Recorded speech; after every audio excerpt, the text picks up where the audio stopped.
What's up, Dean? How are you? I'm almost done enjoying a Perrier.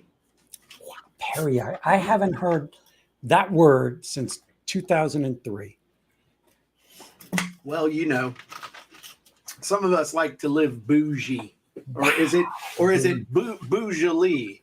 I don't know.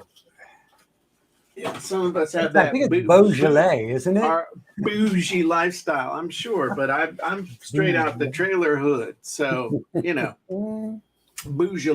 Look at that. I'm off center here with my shirt.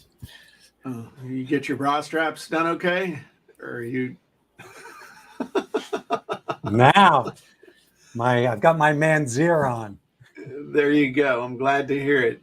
Usually it's crooked and it makes you grumpy. So, I was off last week, sort of. So that was fun. I enjoyed having a little break. Nice. Did you go anywhere special? We went to Casino. Mm. So not Casino, Italy, but like the casino up the highway. Got it. And Did you get a room there? Do they have a hotel? Is it a resort? It's like an hour away. Uh-huh. Why would I go stay somewhere like an hour away? Come home. Hey, Sleep in my own bed. Not worry about bed bugs. I do it. I'll stay at the place Enchantment Resort in Sedona, which is just the other end of town. It feels like you're in a whole different world. What's up, Anna? So no, but Terry won. Terry won like $700. Where's my cut? I won like 500, but still ended up leaving $100 down. It felt like Facebook ads. Like where you see some sales coming in, you think you're making money, and then they hand you the bill, and it's like, well, crap, I paid $600 to make $300. That sucks. I mean, I had fun. Well, I thought I was making money, and then I realized that, hey, I went with 700 and I came home with 6. So somewhere in there, and my hamburger was only $5. So not bad for a casino. Wednesday Seniors Day, because I've got Did you flash AARP? Yeah, that's how. Dude, I'll flash that bad boy in a heartbeat for a $5 burger that's usually $12. You dang right, son. Yeah. Don't you? You've had one for like 20 years, right? Yeah. So yeah. I've been a member of AARP since 2019. Nice. You've probably been a member of AARP since before the turn of the century. Yeah, I was since 1997.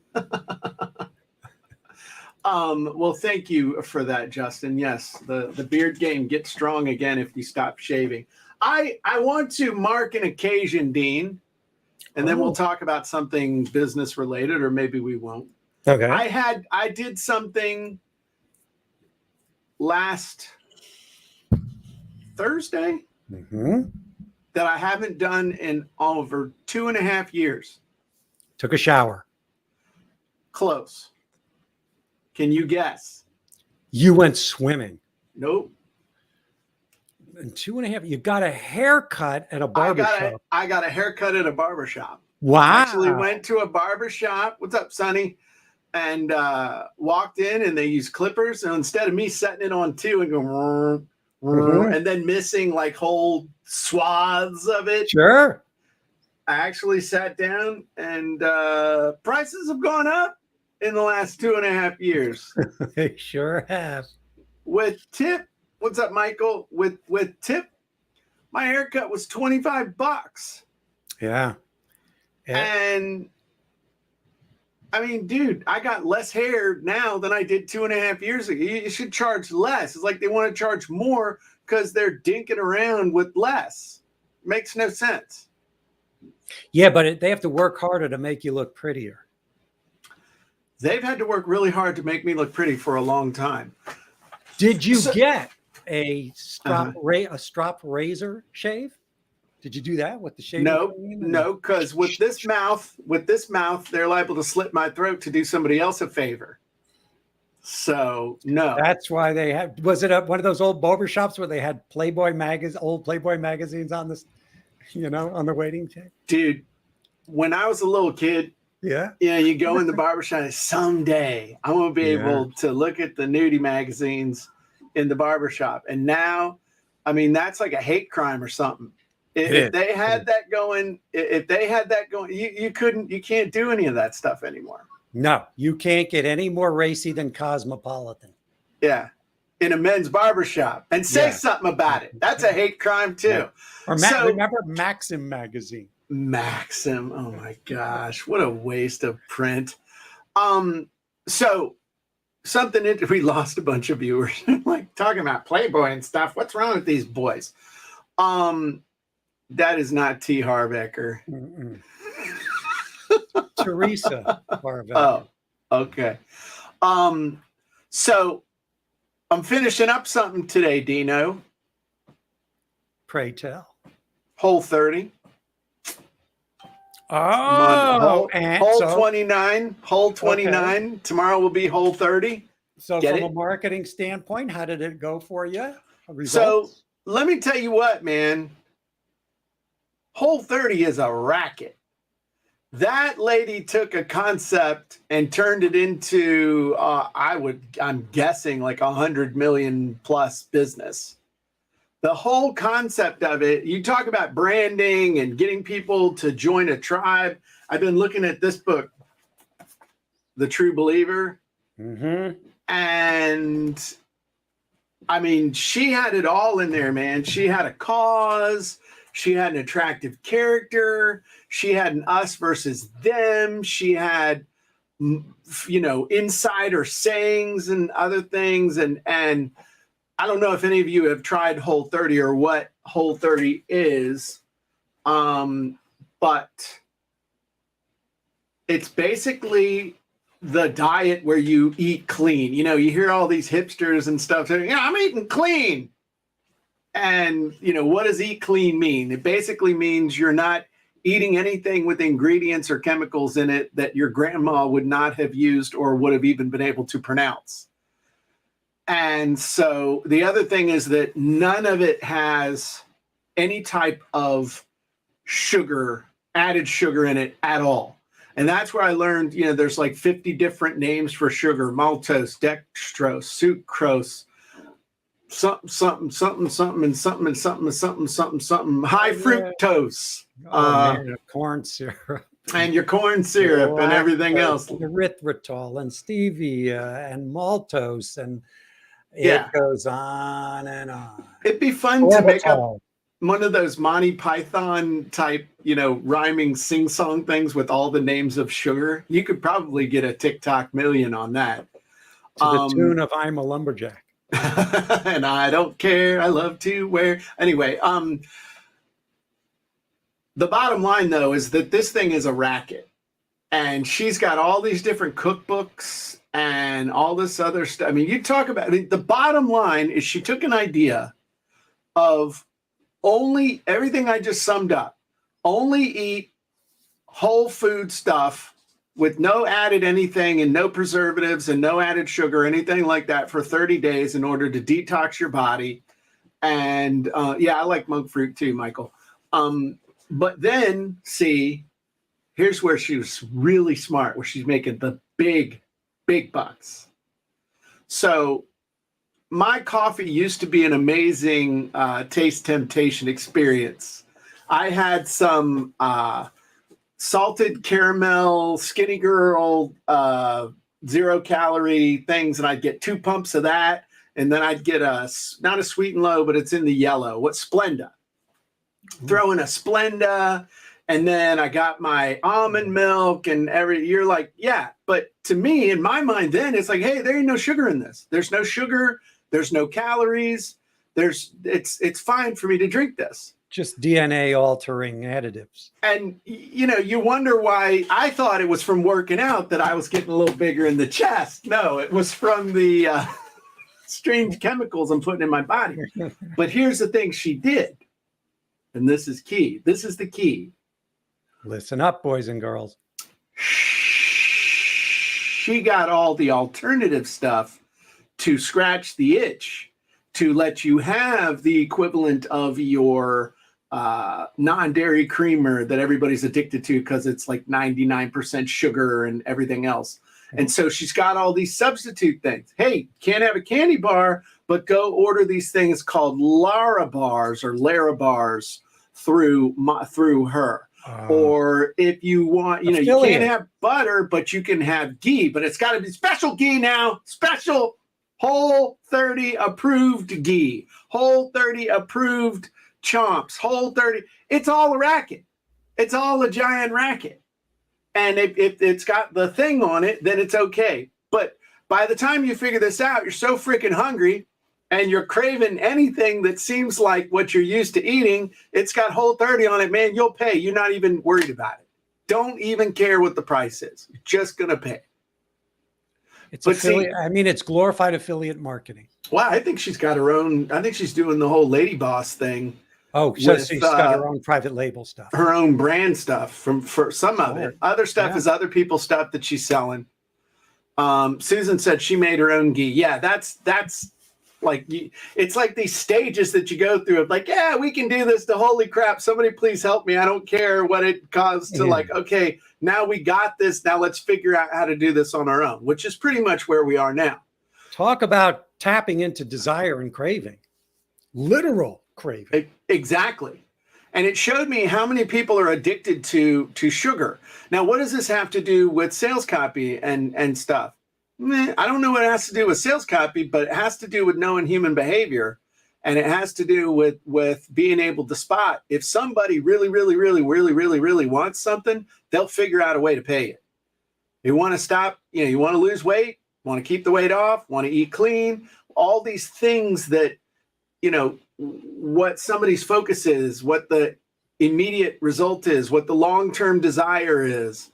When you know all this stuff, you just start removing all these obstacles. It's totally frictionless. They're using all the words that you want to, got a sugar craving? Little email that comes in is like, yeah, I got a sugar craving. Oh, more specific. You missed that Snickers bar? Are you crying for a Chips Ahoy?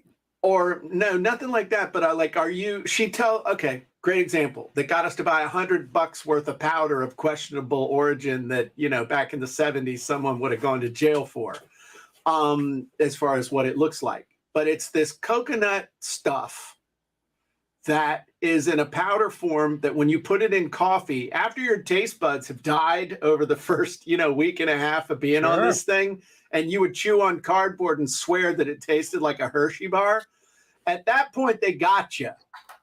So we bought this stuff that's like coconut something by some guy that's named whatever, that dissolves so poorly in the coffee that they actually give you this mixer thing, this little wand with this quarter size thing on the end that you stick it down. It's like, and then you're sticking the thing down in there, seeing if you can make the whirlpool last all the way to the bottom of the coffee thing. You know what I mean, Dean? You ever seen one of those? One. You ever done that? My wife does her coffee with that, not that exact stuff, but for powders and also for whipping cream, heavy whipping cream. So it's pretty cool, actually. It's fun.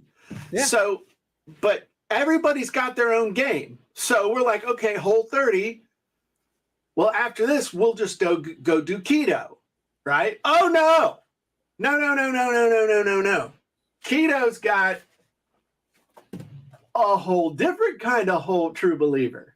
Because all the stuff that you were doing on Whole30, guess what you can't do a lot of on keto. On Whole30, you could have a bunch of fruit. On keto, how much fruit can you have, Dean?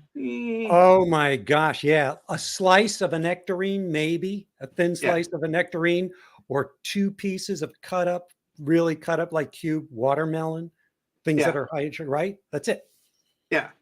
So now you got to learn a whole new set of rules. So what is the business lesson in this? People are like, oh, Jim, what does this have to do with anything?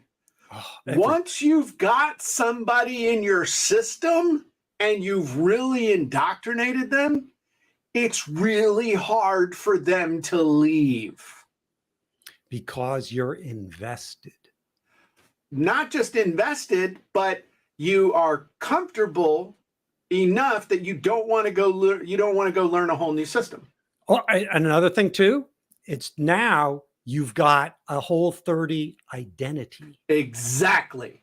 You've got an identity. Oh, we're a Whole30. Oh, well, we're keto. We're keto. Oh, well, we're paleo. Like you, and it's like, okay, come on. So it's like East Coast, and then West it Coast, automatically, man. right? And it automatically infers us versus them. Exactly. And so it gives the person that's leading the movement something to push against. Why it's no good. Oh, keto flu. If you start keto after doing this, you're going to feel like crap. And it's not just, hey, your body's going to adjust for a week and you might feel a little lack of energy, but you can, do this and you'll be fine. No. You're going to get the keto flu. You know what I'm saying? So it's like the paleo COVID. If you really want to kill it. I know. So You've indoctrinated a new belief. Right. And then you keep feeding new content into the community in the form of new information, cookbooks. Did your wife just bring you something to eat? See, look what.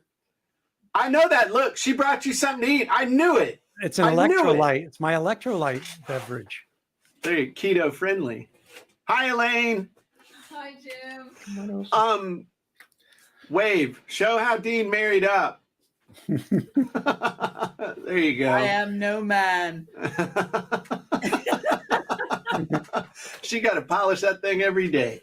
So, but we're joking around, but it's true. I mean, there are real life lessons here that we can apply with your own tribe, coming up with your own frameworks, coming up with your own definitions, coming up with your own identity, and then feeding things into it that reaffirm all of those things, that reaffirm and reinforce the identity, the method, us against them, the leader. The leader is the source of everything. And the leader using stories. So I didn't really, I talked about the powder for the coffee that simulates,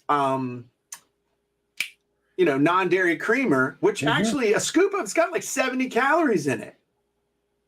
And so it's not like it's low calorie or anything, but here's how she got you. They're healthy calories. Sure. Yeah. So sawdust mixed with molasses. So, which is what some of those Lara bars taste like, man. Only 6 ingredients. Yeah, okay. Sawdust, wood shavings, horse glue, wood shavings, and anyway, the way she got you though was with a story, and she told the story of how she was. This was dude. This was amazing. She told the story of how she was addicted to a certain type of coffee mixture. Remember how I told you, man? Kind of like a little heroin addict, how I have, 2 squirts of the Skinny Girl salted caramel stuff. Like one Splenda or a Starbucks. You know what it is, or at least you're inferring your version of it. Okay. And then she said, but I made the commitment that I wasn't going to have it for the 30 days. So I decided to just suffer. So then every day, no matter how much I tried, coffee just became boring, and it just wasn't. So I figured that this was beautiful. I figured coffee just was never going to be the same again, and I would just have to learn how to live with it. That's transparency. But then I discovered so-and-so's something, and it was like a breath of fresh air. I had my coffee back, yet I wasn't putting those chemicals into my body. I wasn't violating my principles, and yet I was able to have coffee be that essential part of my life again. And that's why Bubs Powder, and it's Bubs something or other, Bubs Powder, Which, let me tell you what, man, if they ever legalize dope, Bub's powder will probably be more expensive than the stuff that people are getting in other powder form. And yet you're like, well, holy crap, it's been 2 weeks. Coffee sucks. I'm just drinking it because I need the caffeine buzz. Sure, I'll give it a try. And then again, back to the thing of your taste buds reacting favorably to cardboard. You're like, oh my God, this is amazing. And so let's buy 5 of them. Because obviously if one is good, and you go through the funnel, you're going to get the one, but then you end up with 5, and that's because they're good marketers. Again, knowing your audience, knowing where they are on the journey, knowing what's motivating them, whether it be cravings, longings, stuff they're feeling that they've missed out on, and then using stories to create that empathy and have them going, yeah, coffee, yeah. What? You mean I can have coffee taste like coffee again? I'll take 5. I mean, it was the best manipulation I've ever had done to me in 30 days. Are you a convert now? A believer? Well, to some stuff, I will tell you that, you hear about big pharma, but there's big food, or whatever you want to call it, the agro-industrial complex or whatever. Uh-huh. What do we call that enemy? What's the enemy of the giant food industrial complex? The food industry. The food industry, yeah. I mean, I can tell you right now that they have a vested interest in getting you addicted to sugar, to use the lowest quality ingredients they can while having a taste that literally gets you addicted and keeps you addicted, and you don't even know why. So I'm never going to go back to a lot of these things that we used to do. I've become OCD about looking at labels and looking for sugar and other stuff. And pretty much, unless I look at it and it's got normal words that I understand, then I pretty much just imagine to myself, if I can't pronounce it, or if it doesn't make sense, it causes brain cancer. So therefore, don't consume it. And you also find when you are eating healthy, when you are eating well, your body doesn't need as much food as you've been shoveling in. It just doesn't, because you're getting the nutrients and the things. The only reason we eat is to give the body energy and the calories and the amino acids and proteins that it needs to function properly and at a high level. It's not about quantity. Right. No, I agree. And it's also running your body off of fat as opposed to running off of sugar. That's the big thing that I've learned, is that you want to teach your body to turn fat into energy, not to turn carbohydrates into sugar to create energy, and then the other parts get converted to fat, because your body's like, hey, at some point we're going to run off fat because that's what we were designed to do. The other thing is your little caveman palate. Ooh, look at that. I ain't talking about paint and palate either. I'm talking about your taste buds. Is designed to see sugar, because caveman hardly ever got anything sweet, and it's such a source of calories. As soon as you got something sweet, your brain was programmed to say, hey, let's eat all of this, because it could be months or years before we come across this again. As opposed to now, you can come across it every time you grab something out of the fridge. So there's all kinds of mechanical things at work here.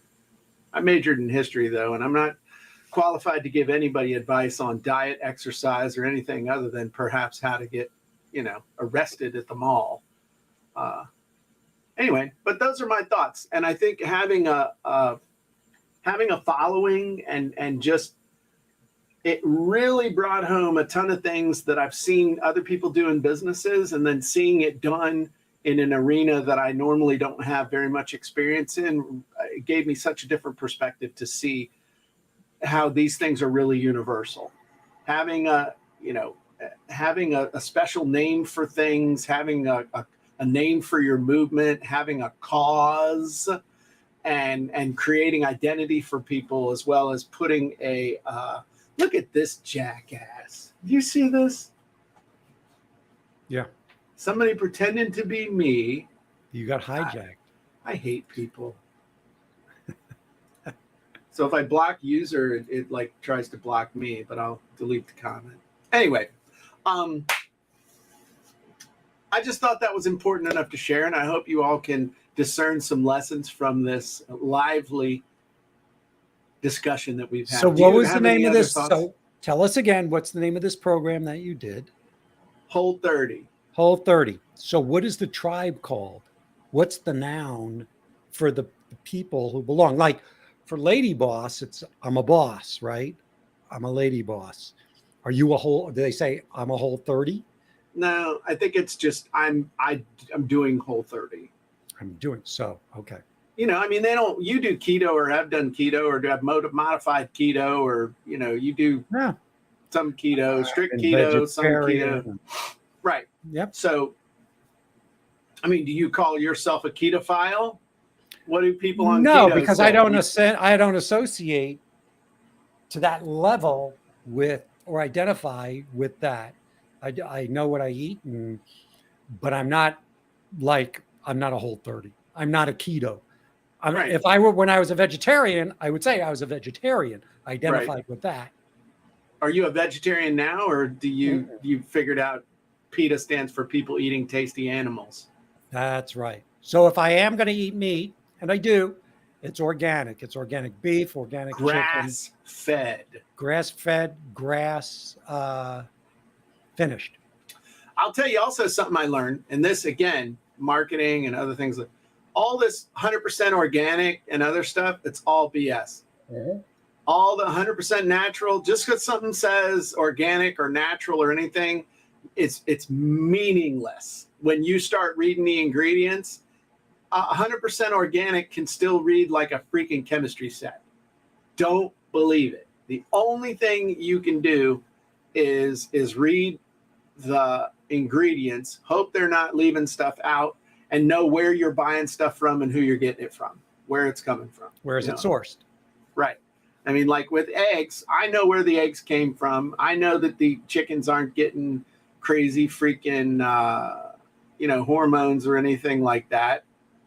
And we don't eat our chickens, but it's, Sonny says arsenic is organic. Because it's pure. That's right. So It's not, anyway, it's not cut with anything.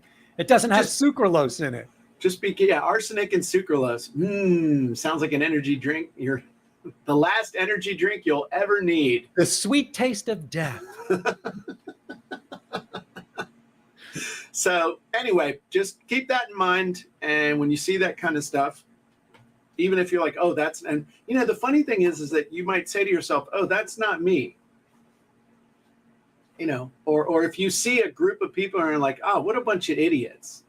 Mm-hmm. Beware. Take that off and start looking. Why do they make you think, oh, what a bunch of idiots? What are they doing? In other words, what can you learn from what they're doing that you could employ in your own business to build a fence around your people? Yeah. So I love what you just said. What evoked that emotional response from you to say, I'm not that? That'll never be me. That is good marketing. Yeah. Yeah. Love me, hate me. There's no money in the middle. Yeah. Ask yourself and say, what can I do to employ that in my marketing? Yeah. Because then you have a convert. Then you've transformed somebody's belief in what service you're providing and what product you're selling. Right. Well, there you go. All right. Well, that's what we have for today, for today's Jim and Dean show. Hopefully you enjoyed it. For those of you who care, if you don't care, that's fine. I'll still tell you. Just made arrangements to have a new chicken coop built here at the beach house, Dino. So swimming chickens within the next, I would say 90 days. we eggs. will be able to have letting the chickens out with Jim once again. Are you going to be like the Pied Piper along the shore, along the beach, and the chickens will be following you and they'll be running away from the waves as they come in and then running back toward the shoreline and then running back from the waves? As usual, you give me way too much credit. I can't even train a dog to sit. How do you think I'm going to get a chicken to follow me anywhere? Just No. a trail of feed behind you. That's a good thought. I could make it look like they were listening to me by dropping Yeah, mealworms, like in Shawshank Redemption. I could Yep. rig it up so they were coming out the bottoms of my pants while I was walking, and everybody would think that the chickens There loved me you and wanted have to it. follow me. It's good thinking, Dean. Every once in a while, you have a good idea. Once in a while. There you go. All right, everybody. We will see you next time. If you need help with copywriting and you can afford to pay the world's best, email Dean at onebigIdeamarketing.com. That's the number one, not spelled out one. That's a If you go to- website. It would be onebigIdeamarketing@gmail.com. Yeah, there you go. Okay, whatever. If you want somebody to do it for you and you ain't want to do it yourself, contact Dean some kind of way.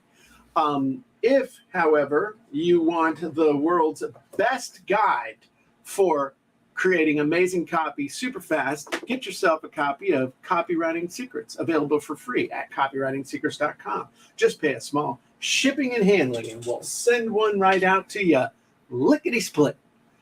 Over 85,000 copies sold around the world. It's been called a modern day classic, with over 1,100 reviews on Amazon with 4.7 stars, still holding strong, and oftentimes the #1 bestseller in various categories. You can't go wrong with a copy of Copywriting Secrets. And if you already have a copy of Copywriting Secrets, why not get one for a friend?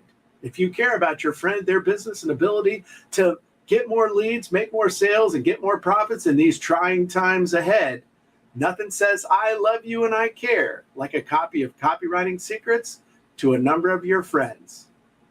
They'll be glad you did. How was that? It sounded just like a sales letter. All right, everybody take care and we'll talk to you soon. Bye-bye, everybody.